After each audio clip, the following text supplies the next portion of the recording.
नमस्कार दोस्तों, खबर धर्म में मैं अंजलि तिवारी आप सभी के साथ। चलिए आज हम बात करेंगे एक ऐसे ही रोचक पौराणिक कथा के बारे में। शायद बहुत ही कम लोगों को इस कथा के बारे में पता होगा। महादेव को तो सभी जानते हैं, हमारे भोले बाबा पूरे के पूरे सृष्टि रचयिता ही हैं, तो इन्हें आखिर कौन नहीं जानता।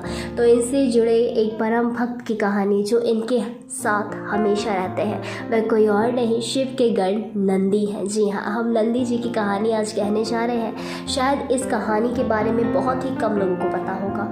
पौराणिक दंत कथा अनुसार एक बार शिव के निवास स्थान पर कुछ दुष्ट व्यक्ति प्रवेश कर जाते हैं। इस बात का बोध होते ही शिव जी नंदी को कुछ निर्देश देने के लिए बुलाते हैं, लेकिन अति उत्साहित नंदी शिव जी को अनसुना करके उन दुष्टों के पीछे भाग पड़ते हैं। नंदी के इस अबोध आचरण से क्रोधित हो भगवान शिव नंदी को आज्ञात दे देते हैं। आज्ञात का मतलब होता है कि बाहर कर देना, कहीं दूर भेज देना।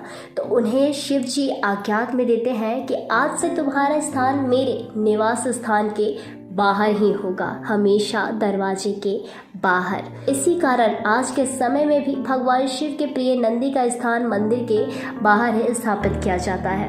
आपने हमेशा देखा होगा बड़े से बड़े मंदिर में, बहुत से ऐसी मंदिर है, केदारनाथ हो गया, चाहे और भी बहुत से मंदिर हैं जहाँ पे देखा होगा कि नंदी जी का स्थान हमेशा बाहर रहता है। वह बाहर एक बीच में उनका एक स्थान बनाया गया है जहाँ वो बैठे रहते हैं और वहाँ पे सभी भक्त और श्रद्धालु उनके कानों में कुछ बोलते हैं और वह महादेव तक पहुँचता है।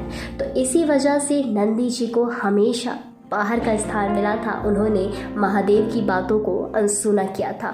तो इस पूरी कहानी से हमें सीखने को मिलता है, हमें इसे ये भी कहते हैं कि मॉरल ऑफ द स्टोरी, मतलब कि पूरी जानकारी के बाद हमें ये सीखने को मिलता है कि बिना सोचे समझे किसी कार्य में अमल करने पर आपार विपदा आ सकती है। जब कोई ज्ञानी व्यक्ति कुछ बोल रहा हो तब उनकी बात काटनी नहीं चाहिए और ना ही अनसुनी करनी चाहिए, वरना इससे आपका ही नुकसान होता है, ना कि उनका।